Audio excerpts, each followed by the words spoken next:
This is a flight that recently went from Bali to LAX, and it was halfway to Hawaii. You can see Hawaii along the line there, when a woman went into labor and they had to make an emergency landing. The pilot could have turned around, which didn't make sense. He could have stopped in Hawaii, or he could have continued to LAX. Those are the best three options. But instead, next slide, he decided to go to Alaska. Now, why would he do that? It makes no sense at all. Next slide.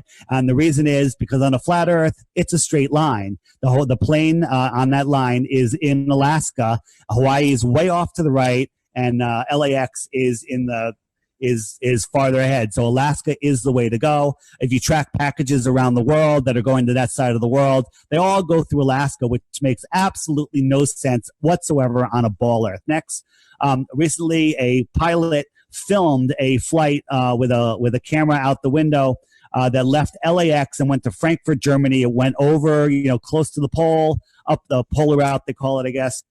The sun was to the west. It was late afternoon. Go to the next slide. And the entire flight, you can see sunlight. If you look at the little map on the right, the sun is way off. It should be on the other side of the planet. It should be 5,000 miles or more over the horizon. But you can see the sun the entire time. It goes away and then it comes back because it's traveling in a flat circle across a flat plane. Next. There's no shortcuts on a flat Earth. That's why when you fly from Australia to Chile, it goes up to the northern hemisphere or into the northern hemisphere, across the United States and down, which makes absolutely no sense unless you look at it on a flat Earth. On the right, it's a straight line, and that's how all planes fly. Now, you will be able to find a couple of flights that say they do fly from there, but you can't book them, you can't fly them, and they don't exist. Next.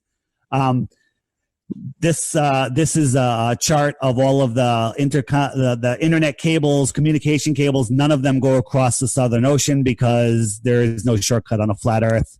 We could dive into that deeper later. Next, NASA and their imagery. NASA is laughing at us with everything they show us. They've never done anything. There are no astronauts have been to space. There are no satellites. There is no space station. And we've never been to the moon, and we've never been into outer space because it's not what we think. Next, this is what they show us as imagery of the space station.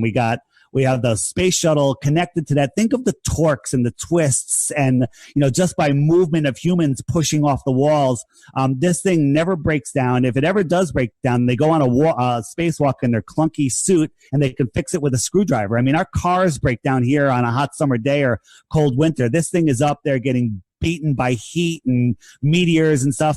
And if you think about a submarine, every compartment has a sealed door and hatches, and they have to be maintained all the time. But they're never fixing these. There are no sealed doors between the compartments in the space station. They're wide open doors. There's nothing to protect one part from the other. And people just assume that there are, but there's not. Next frame.